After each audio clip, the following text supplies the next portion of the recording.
رب اشرح لي صدري ويسر لي أمري واحلل عقدة من لساني يفقهوا قولي. اللهم علمنا ما ينفعنا وانفعنا بما علمتنا وزدنا علما. سبحانك لا علم لنا إلا ما علمتنا إنك أنت العليم الحكيم. İnşallah bugün azgina ilimden gapiramiz. Rasululloh sallallohu alayhi vasallam dedilar ki her kim uydan ilm istab chiqsa Allah subhanahu wa ta'ala farishtalarni yuborar ekan. O'sha bandani oyoq qadamini tagiga qanotlarini ochib hurmat qilishib, haligi odam toki joyiga yetib borar ekan ilmni olgani farishtalar unga duo qilib yonida bo'ysundirib turishar ekan. Keyin dedilar sallallohu alayhi vasallam ki din ilmiga ega bo'lgan odamlarga foydasi tekkan, manfaatli bo'lgan odamlarga, hattoki baliqlar, dengiz ichidagi baliqlar ham ularga duo qilar ekan, istig'for qilar ekan. Keyin Rasululloh sallallohu alayhi vasallam dedilarki, har kimga Alloh subhanahu va taolo ilmni yo'liga tashlab qo'ydi, u odamga jannatning yo'lini oson qilib qo'ygan. Ya'ni ilm juda mo'tabar, ulug' narsa ekan dinimizda. Va Allohning ismi Al-Alim, bittasi Al-Hakim. Allah subhanahu wa ta'ala Adam aleyhisselamga yaratganda farishtalarga aytdiki, men yerni betiga bitta xalifa yaratyapman. Farishtalar deyishadiki, qalu taj'alu fiha man yufsidu fiha wa yasfiku dima. Ya Alloh, shunaqa bir xalq yaratasanmi-ki, qon to'kishadi-yu, fasod qilishadi-yu, shunaqa yomonliklar qo'ldan keladi desa, Alloh deydi, inni a'lamu ma la ta'lamun. Men sizlarni bilmagan narsalaringni bilaman deb keyin Adam aleyhisselamni yaratgan. Keyin Adam aleyhisselamni boshqa maxluqlardan ajratgan joyi nima deyishadi ulamolarimiz? Mana shu oyat va allama adama asma'a kullaha. Alloh subhanahu va taolo o'zi Adam aleyhisselamga hamma narsani ismlarini o'rgatib berdi. Ilm bergan. Shu ilm orqali Adam aleyhisselamning martabasi ko'tarilgan. Alloh subhanahu va taolo Qur'onda deydi, yarfa'ullohu allazina utul ilma darajat. Bu bandalarga ki ilm berildi, Allah subhanahu wa ta'ala ularni darajat ulug' ko'taradi martabasini. Endi ulamolarimiz deyishadiki, ilm ham har xil bo'lar ekan. Ba'zi ilm dunyoga marbut narsalar uchun, ba'zi ilm oxiratga, ba'zi ilm Allohning o'zini sifatlari, ismlariga marbut narsa. Bu insonning ilmini qadri nimani haqidaligiga qarab, o'shanga qarab qadri bo'lar ekan. Masalan, bitta odam tabobat o'qiydi, qanaqa kuchuklarni dori bersin, u nima qilsin, kuchuklar kasal bo'lib qolsa yoki nima bo'lsa, veterinarian deymiz. Bir kishi veterinarian, hayvonlarni tabibi, boshqasi insonlarni tabibi. Qaysinisini ilmi ulug'roq? Insonlarniki. Nima uchun? Insonning qadri balandroq. O'shanda deyishadiki, har ilm nimani haqida bo'lsa, o'shanga qarab qadri bo'lar ekan. Va in a'lo ilm, in ustun ilm, Allohning ismlarini, Allohning sifatlarini tanib bilish, bu ma'rifat deyiladi. Eng katta ilm o'sha bo'lar ekan. Alloh subhanahu va taolo bizda Qur'onda buyuradi, "I'lamu", bilinglar, an la ilaha illalloh. Allohdan boshqa iloh yo'q. Alloh subhanahu va taolo bu ilmga ega bo'lishimizni bizga amr qilib buyurgan ekan. Endi payg'ambarimiz Musa alayhisalom bir kuni turib xutba bersalar, juda nima qilib, chiroyli, balog'atli qilib ilm tarqatsalar, bittasi aytdiki, "Ya Musa alayhisalom, siz imkoni borki, dunyodan sizdan ko'ra olimroq odam yo'q bo'lsa", Musa alayhisalom imkoni bor deganlar. O'shanda Alloh subhanahu va taolo nozil qildiki, "O payg'ambar, qanday aytasanki, men eng a'lo ilm menda, meni boshqa bandalarim bor, sendan ko'ra balandroq ilmlari bor" degan. Musa alayhissalom Allohning yonida bandaliklarini ko'rsatib aytdilarki, "Ya Alloh, o'sha bandalaringga meni yetkazginki, ularning ilmidan men foydalansam." Ki Alloh subhanahu va taolo Musa alayhissalomga qayerdan shu Xidr alayhissalomni topishdi, yo'lni ko'rsatib berdi. Yoningda bitta baliq olib borasan, haligi baliq turilgan joyda Xidrni topasan degan. Musa alayhissalom qidirib ancha yo'llarni yurib qo'yib, Xidr alayhissalomni topadi. Allah subhanahu wa ta'ala deydi, "Fawajada 'abdan min ibadina ataynahu rahmatan min 'indina wa 'allamnahu min ladunna ilma." Shu joyga yetib kelgandan keyin Allohning bandalaridan bittasini topdi, ki unga Alloh subhanahu va taolo o'zi rahmatini yetkazgan, rahmatini bergan va o'z tomonidan unga ilm o'rgatgan ekan. Endi bu yerda ulamolarimiz yana ikki xil ilm o'rtasida farq olib kelishadi. Birinchisi ki ilm siz qidirib topasiz. Ishlab, mehnat qilib topasiz.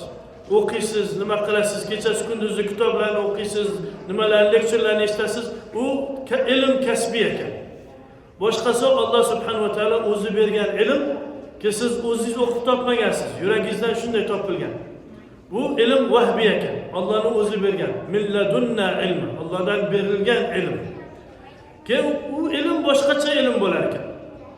O'shanga Alloh subhanahu va taolo deydiki, u ikki bahr, ikki dengiz bir joyga kelgan joyda topasan. Ya'ni biri zohiriy ilm, boshqasi botiniy ilm, ikkalasi bog'langan joyda Musa alayhisalom Xidir alayhisalom bilan uchrashadilar.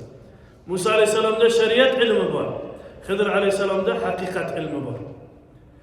Keyin Musa alayhisalom Xidir alayhisalomga dedilar-ki, menga berilgan ilmingizdan ozgina o'rgating, men sizdan o'rganib olay desa, Xidir alayhisalom dedilar-ki, meni bor ilmga senga sabr yo'q. Sabr qila olmaysan dedi. İnşallah sabr qilaman, itoat qilaman. Mayli desa, Musa alayhisalomga keyin aytadilar-ki, bir shartim bor, mendan hech narsa so'ramaysan, toki o'zim tushuntirib bermasam. Agar savol qilsang dedilar, o'rtamiz buziladi. Xo'p bo'ladi deb yo'lga tushishadi. Birinchi qilgan ishlari bitta qayiq deydi, nima deydi? Qayiq. Qayiqga kelishadi-yu, nimadan o'tishganda qayiqni teshib qo'yadi. Xidir alayhisalom qayiqni teshib, bironta boshqani moliga zarar yetkazganlarida Musa alayhisalom shar'iy ilm bilan dedilar-ki, bu noto'g'ri ish qilganingiz, bunaqa qilmasligingiz kerak edi desa, aytmavdimki, sen sabr qila olmaysan. Musa alayhisalom dedi, esimdan chiqib qoldi, mayli, menga yana bir fursat bering. Keyin ozgina yurgandan keyin bitta bolachani borib Xidir alayhisalom o'ldirib qo'yadi. Musa alayhisalom jahlari chiqib ketadi. Qanday bir nafsni zakiyni o'ldirasan, hech gunoh qilmagan bandani o'ldirasan desa, agar aytdim sabr qila olmaysan dedim. Xo'p bo'ldi, yana bir marta bo'lmasa keyin yo'limiz ajraladi. Tamom. Keyin bitta joyga yetib kelishadi-yu, odamlardan ovqat so'rashsa, nima qilishsa hamma eshitib bekitadi. Yo'q, yo'qolinglar. O'sha yerda chanqagan, och qolgan holatda o'tirishsa, bitta devor sinib ketyapti. Xidir alayhisalom turib, haligi devorni qaytib qurib beradi. Keyin Musa alayhisalom dedilar-ki, nima uchun bunga siz o'rniga mukofot istamadingiz? Ki biror ovqat olardik, nima qilaylik desa, hada firaqu bayni va baynik dedi. Bo'ldi. Mana shu yerda biz ajralamiz. Endi men senga tushuntirib berayin bu narsalarni dedilar. Bu qayiqqa kelma, teshib qo'ydim. Birda bitta podsho kelyapti, hammani nimalarni olib qo'yapti, molni olib qo'yapti-ku, urushga olib ketmoqchi. Va bu miskinlar baliq tutayotgan bandalar bahrda ishlashadi, ularnikini teshib qo'ydimki, aybi bo'lsin. Podsho kelganda aybli qayiq ekan deb tashlab ketadi ularga, o'zlariga qoladi. Bu bolacha dedilar, oyindada katta bo'lib, juda yomon, zolim odam bo'lardi. Va ota-onasiga juda qattiq kunlar ko'rsatadi va Robbi istadiki, ularning o'rniga, buni o'rniga bitta yaxshi mehribon bola bersin ularga. Shuning uchun Alloh subhanahu va taolo uni jonini oldi. Va ma fa'altu an amri, meni amrim emas dedi. Robbining amri edi. Va bu devorning tagida treasure nima deymiz? Xazina, kanz. Xazina ko'milgan ekan. Bu ikkita yatimning haqqi ekan. Bu yatimlarning ota-onasi solih odamlar bo'lgan ekan. O'shan uchun dedi, bu yatimlar hali kuchi yetib bormagan, balog'atga yetishmagan. Bu devor tushib ketsa, u xazinalari ko'rinib qolsa, uni olib qo'yishadi bu odamlar. O'shan uchun Alloh subhanahu va taolo istadiki, qaytib buni qurib qo'ysak-ku, bu bolalar kuchiga yetib borib, bir shiddatli holga yetishgandan keyin ularning xazinalari ularga beriladi. Endi bu hammasi ilmning narsasi. Bizi ulamolarimiz deyishadiki, bu yerda aslan nafsni tarbiya qilish yo'lidan bittasi bizga ko'rsatilgan. Birinchisi, Alloh subhanahu va taolo sizga ancha narsalar berib qo'ygan ne'matlaridan. Agar siz uni yomon podsholardan saqlab qolmasangiz, kelib olib ketib qolishadi. Masalan, bitta odam saxovatlik nima deydi? Subhanalloh.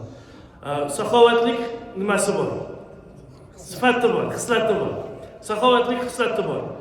Keladi, borga boradi, hammaga olib beradi. Olinglar, ichinglar, men ustimga deb. Bu yaxshi yo'lga ishlatildimi, yomon yo'lga ishlatildi? Yomon podsho kelib olib ketdi undan. Ya'ni shayton kelib uni yaxshi berilgan narsalarni o'ziga istifoda qildi. O'shaning uchun Alloh subhanahu va taolo ba'zida insonni nimasini teshib qo'yadiki, ana endi yomonlardan uzoq tursang, o'zing Allohga yetishib borsin, Allohning yo'lida ishlatgan bergan ne'matlarni deb Alloh subhanahu va taolo ba'zida bizni hayotimizga shunaqa kunlar olib qo'yadiki, qaytib biz tavajjuhimizni Allohga qaytarib borsin. Ikkinchisi, ichimizda nafsun ammaratu bis-su, bir nafs borki, har doim yomonlikka bizni itarib turibdi.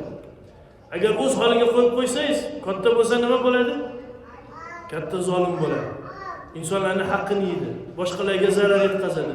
U narsani kichkinaligida o'ldirishingiz kerak. O'zingiz ichingizdagi yomon nafsni o'ldirishingiz kerak. Oxirgisi, hammamizga Alloh subhanahu va taolo xazinalarni toplanib bekitib qo'ygan. Sizning haqqingiz turibdi, o'zingizniki. Hech kim sizdan ola olmaydi. Ammo hali siz tayyor emassiz. Unga tayyor bo'lish uchun siz sulukka chiqishingiz kerak. O'zingizni tayyorlashingiz kerak.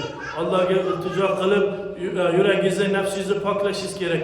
Ana u holda kuchingiz ko'payganda, shaytonlar sizni yoningizdan olib qo'ya olmaydigan bo'lganda, keyin Alloh subhanahu va taolo sizning xazinalaringizni sizga yetkazib beradi. Ungacha sabr qilish kerak. Musa alayhisalom sabr qila olmadilar, biz sabr qila olamizmi? İnşallah deymiz. Musa alayhisalom dedilar: "Satajiduni inşallah minas sabirin." İnşallah biz ham sabr bo'lamiz degan. No English today. Too long. But give you a conclusion in English, inshallah. Rasul sallallahu alayhi wasallam said, "Whoever seeks knowledge, Allah subhanahu wa ta'ala makes the path of Jannah easy for them. And whoever leaves their home in search of knowledge, Allah causes the angels to spread their wings on their path." And he said, sallallahu alaihi wasallam, the person who attains knowledge, Allah elevates them degrees above others. And then we talked about different kinds of knowledge. Knowledge that is earned, knowledge that is given. And as far as knowledge that is earned, you have to work for it. But knowledge that is given, this is from Allah. When Allah puts that in your heart, nobody can challenge you, nobody can take it from you. And as far as examples, we give the examples of Musa alayhi salam and Khidr alayhi salam. One has the knowledge of Sharia, the other has the knowledge of Haqiqah. And then we said this story highlights for us the spiritual journey of our own selves. Allah adorned you with certain qualities, the evil king might use it. So Allah subhanahu wa ta'ala will damage your ship. Why? So that evil king doesn't come and take it from you. In other words, somebody's very generous, he may go to the bar and buy everybody a drink. But Allah subhanahu wa ta'ala will make sure you're poor. You're generous, but you don't have money. So what? You cannot do this. Allah put a hole in your ship. Until what happens? When the evil king passes, the effort, the authority of shayateen gets beyond you, they're no longer able to control you, then Allah will repair you for your ship and you can do whatever you want with it. You'll use it for the sake of Allah. And then you have within you that evil nafs that has to be killed. If you let it grow, it becomes what? An oppressive tyrant. So you have to work on it while it's young. Don't let it get stronger and stronger and stronger. And lastly, Allah has a treasure buried for you. And this treasure is yours. Nobody can take it from you. But if you're not ready for it, Allah will send Musa alayhi salam and Khidr alayhi salam and the great awliya Allah. They keep hiding the treasure away from you. Why? You're not strong enough to handle it. So you have to work on yourself and you have to get ready until when the time comes, you reach the age of maturity, then the walls will come down and you will see what Allah has in store for you. We ask Allah subhanahu wa ta'ala to make us of those who are constantly seeking knowledge, benefiting from this knowledge. We ask Allah to grant us the knowledge of the Sharia and the knowledge of the Haqiqah. And we ask Allah subhanahu wa ta'ala to allow our hearts to grow in such a manner that we're able to receive the treasures of Allah subhanahu wa ta'ala. Jazakallah khair. Assalamu alaikum.